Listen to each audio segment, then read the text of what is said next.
Hey YouTubers, it's Charlie. This is going to be my Walking Dead episode 4 video. If you haven't seen it, just careful for spoilers, so here we go. Little pig, let me know who Judith's real father is. I cannot believe that they did that. That blew my mind. That's usually something that creators keep really close to the vest and reveal at like conventions long after the show has gone off the air. Like 10 years later, someone's like, so tell us finally, who is Judith's real father? But they kind of turned it into this metaphor for them accepting the Negan situation. So let's just do top 10 WTF and Easter eggs. It was a 90-minute episode, so I think the biggest surprise, number 10, is that they did not slaughter someone during the episode. Like, you kind of thought for a little while that Negan was going to open up on Olivia. Then when Spencer got back, they kind of teased you that Rick might kill him just to show you that he's not a total coward now, even though he is definitely a little gun shy. Like, he gives him Michonne's gun. So number 9, giving him Michonne's gun at the end. You can see like her heart breaks just a little bit having to see Rick like this, and she is pissed as hell. But they kind of tried to get that across through the episode. So, number 8,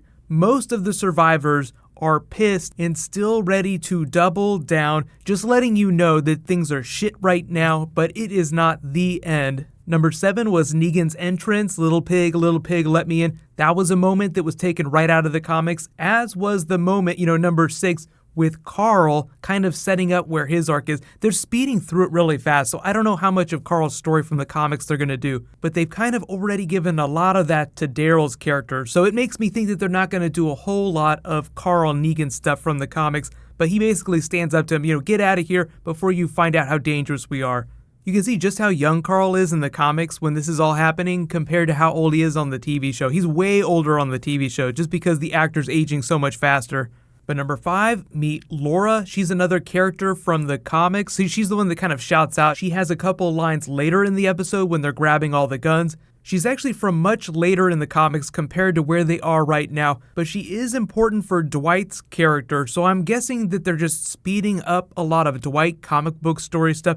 But number 4, Timmy and the Dick Brigade. That was such a great moment when they grabbed the RPG, the one that Daryl used to kill them. Those guys are a bunch of assholes. And it makes you so heartbroken when number 3, Dwight takes his bike. You can get this all back. All you gotta do is say the thing. So that was also part of Negan's deal when he was like, maybe Daryl can come back if he says the right thing. He was talking about getting Daryl to say the I'm Negan thing, which, Daryl flat out refuses to say. So he's not getting the bike back, not coming back to the safe zone anytime soon. But that look on his face is just priceless. It's just so heartbreaking because in one moment you see like the sadness in their eyes, but like also Rick too. Like they would zoom in on Rick's face while he was holding Lucille there. So you also kind of think that he might make a move.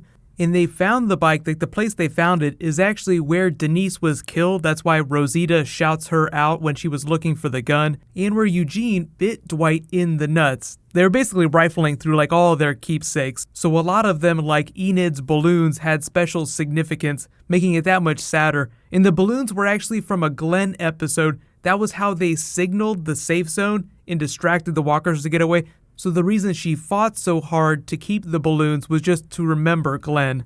But the whole point of the episode was just to show you how Negan walked in and used the safe zone like a target. And Rick, number 2, has that big speech where he says Negan's in charge. So there's a whole lot of stuff happening here. Like Rick is rolling over in a really heartbreaking way, but they use those moments of tension between the characters. This doesn't have to be our life. And like Rosita at the end of the episode when she asks Eugene to make her a bullet, to show you that it's not the end.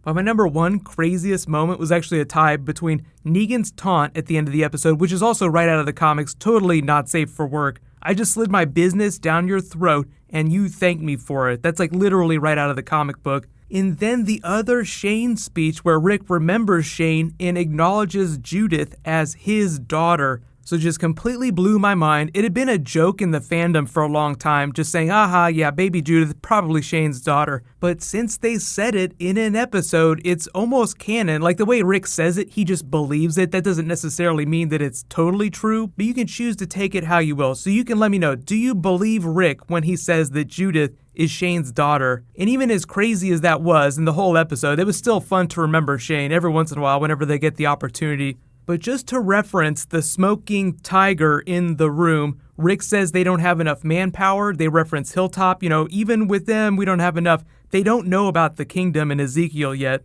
So like next week, we'll go to Hilltop. Jesus actually knows a lot more about what's going on with all the different factions. So hopefully he'll have some other rallying cry for the survivors that want to stand up to Negan. But I think that's probably what they'll build up to for the mid-season finale, is that there'll be like another big conflict with the Saviors.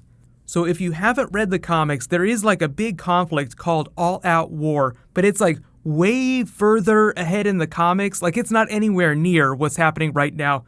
Do you think that that's what they're going to be doing this season? Like they'll just blow through a whole bunch of comic book plot and get there faster? Because there's a whole bunch more comic book stuff that they can do on the TV show, but it just depends on how fast they move. So if they actually do end up doing stuff like that, when it happens in episodes, I'll try to point it out like when it happened in the comics, but you don't actually have to read the comics to understand what's going on. They did a pretty good job of leading you through the episode, especially with the way they tried to tip you off with Rosita, with the bullets, so it's like, okay, yeah, they're very clearly going to stand up to Negan eventually, but not right away. And speaking of Hilltop, for those of you wondering about the Maggie fake-out, no, she's not dead, but they were originally taking her to the doctor at Hilltop because of the baby when they ran into Negan before episode 1 happened. So when they left her, she just continued on there, so we'll probably pick back up with her when we see Hilltop in next week's episode. But the reason why they told Negan she was dead is just to throw him off her scent. Remember, he was like, I was thinking about making a play for her, even though I just killed her husband. Like, he was definitely rubbing Rick's nose in it all episode. So it's just going to make the payoff, the ultimate payoff, however long it takes to get there, that much more satisfying. So next week, Jesus is back. Be sure to subscribe to get that video. I will do a trailer video tomorrow, and there is a new Walking Dead giveaway that's going on right now. All you have to do to enter is be a subscriber and leave a comment on this video. And just a heads up, it doesn't look like there are going to be any breaks in the episodes before the mid-season finale. That's episode 8, which is currently scheduled for December 11th. So if there is a change to the schedule and they go on break or something like that,